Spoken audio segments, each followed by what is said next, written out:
سلام دوستان، امروز اومدم با یه دسر خوشمزه و آسون. دوستان، برای درست کردن کراکر موز احتیاج داریم به یک بسته بیسکویت پتیبور، یک دونه ژله موز، 2 عدد موز، 3 قاشق غذاخوری ژلاتین بنماری شده، 3 قاشق نشاسته ذرت، 100 گرم خامه صبحانه، 6 قاشق شکر، 1 لیوان شیر. شیر باید ولرم باشه، رو به سرده. همونطور که توی فیلم میبینید کف قالب رو کمی چرب میکنیم، ژله موز رو با یه لیوان آب جوش حل میکنیم، میریزیم کف قالب، موزهای خرد شده رو روش میچینیم، میذاریم توی فریزر به مدت 1 ربع تا خودش رو ببنده.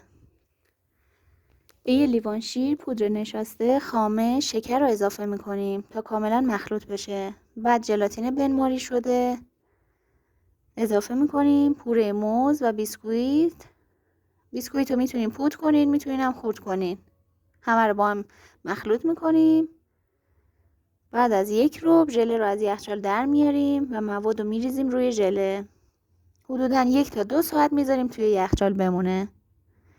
بعد همونطور که توی تصویر میبینین با چاقو روکر موز رو از قالب جدا کنین، توی ظرف سروش کنین.